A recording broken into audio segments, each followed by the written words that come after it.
చాలా మందికి ఎస్పెషల్లీ జబర్దస్త్లో చేసే వాళ్ళ అందరి మీద ఆ కనెక్ట్ అయిపోవడం వల్ల అనుకుంటా, అంటే ఇన్ని ఇయర్స్ నుంచి చూసి చూసి డెఫినెట్లీ ప్రతి ఒక్కళ్ళు కూడా ఇంట్లో వాళ్ళలానే ఫీల్ అయిపోతూ ఉంటారు. ఏదో ఆ వారం చూడకపోతే ఏదో మిస్ అయిపోయిన ఫీల్ కూడా వస్తూ ఉంటుంది. మీ పర్సనల్ విషయాల మీద ఎక్కువ ఇంట్రెస్ట్ ఉంటూ ఉంటుంది. ఎస్పెషల్లీ కొంతమంది యూట్యూబ్లో కూడా దీని మీద కూడా ఇప్పుడు కామెడీగా తీసేసుకుంటున్నారు అనుకోండి. అఫ్ కోర్స్ మీ లాంటి వారు కూడా, అంటే ఇల్లు చూసారా, కారు చూసారా.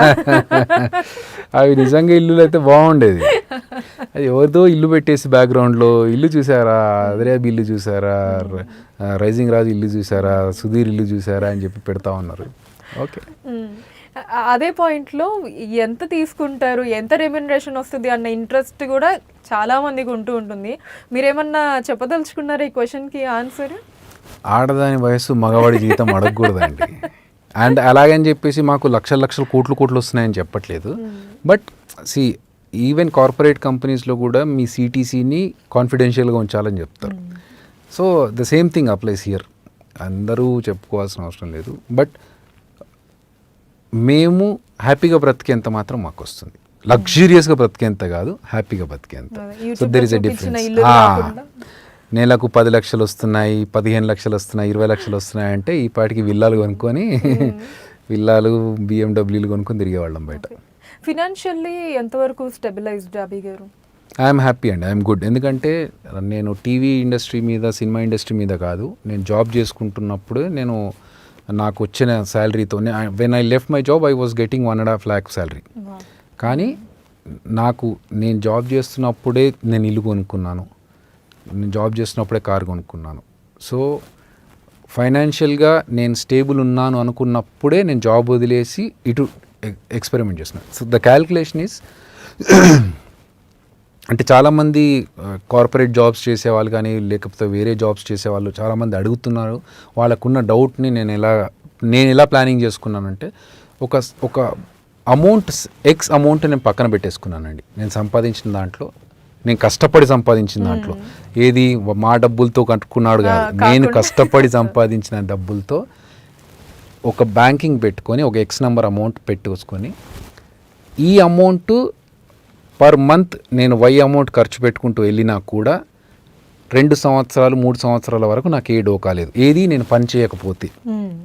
సో నాకు రేపు సినిమా ఆఫర్లు లేవు, జబర్దస్త్ లేదు, ఏ ఆఫర్లు లేకపోయినా కూడా ఈ ఎక్స్ అనే అమౌంట్లోంచి ఎక్స్ మైనస్ ఏ, ఎక్స్ మైనస్ బి అనుకుంటూ నేను కట్ చేసుకుంటూ వెళ్ళిపోయినా కూడా నేను 2 years వరకు నేను without any job I can survive అనే కాన్ఫిడెన్స్ ఉన్నప్పుడు నేను జాబ్ వదిలేశాను. ఈ 2 yearsలో నేను ఖాళీగా ఉండను కదా, ఎలాగో ఖాళీగా ఉండే మనస్తత్వమే కాదు. సో ఏది లేకపోతే ఎస్టీడీ బూత్లోనన్నా పని చేసుకుంటాను, చేశాను నేను. అందుకనే చెప్తున్నాను, when I was studying in my graduation I worked in STD booth. So ఖాళీగా ఉండి అమ్మా నాన్న పంపిస్తున్నారు కదా తినేసి కూర్చో అనే రకం కాదు. సో ఎస్టీడీ బూత్లో పనిచేసిన వాడిని నేను మళ్ళీ వెళ్ళి చేసుకోవడానికి కూడా నాకు ఏమాత్రం ఎస్టీడీ బూత్ కాకపోతే dairy parlour, so milk booth, పార్లర్లు ఏదో ఒకటి. ఎందుకంటే డిగ్నిటీ ఆఫ్ లేబర్, మనం ఎవరిని మోసం చేసి ఎవరికి అన్యాయం చేసి బతకట్లేదు కాబట్టి ఏ పని అయినా కూడా నాకు నామోషి లేదు. కాకపోతే నేను ఈ 2 years కోసం ఒక అమౌంట్ పెట్టుకొని బయటకు వచ్చి నేను ఎక్స్పెరిమెంట్ చేసి, ఒకవేళ 2 సంవత్సరాలు ఏ పని లేకపోయినా నేను బ్రతకగలుగుతా. కానీ ఈ 2 సంవత్సరాల్లో కూడా నేను పని క్రియేట్ చేసుకోలేకపోతే అప్పుడు నా లైఫ్ వేస్ట్. ఎస్పెషల్లీ ఇండస్ట్రీలో ఉన్న వాళ్ళకి ఫినాన్షియల్ ప్లానింగ్ అనేది చాలా అవసరం అని చాలా మంది చెప్తూ ఉంటారు. సో ఈ విషయంలో యూ మేడ్ ఇట్ రైట్ అని అనుకోవచ్చు. అవునండి, అంటే నాకు గైడెన్స్ ఇచ్చారు చాలామంది. మురళీమోహన్ గారు చాలాసార్లు నేను ఆయనతో చేసిన షోలో, నాగబాబు గారు ఈవెన్ నేను కొంచెం చారిటీ చేస్తున్నానంటే, నువ్వు ఫస్ట్ నీ సేవింగ్స్ నువ్వు పెట్టుకొని తర్వాత చారిటీలు చెయ్యి, నువ్వు పెద్ద దానకర్ణుడు ఏం కాదు, ఫస్ట్ నీది నువ్వు చూసుకో అని చెప్పేసి ఆయన ఇచ్చిన గైడెన్స్, నాగబాబు గారు కావచ్చు, మురళీమోహన్ గారు కావచ్చు.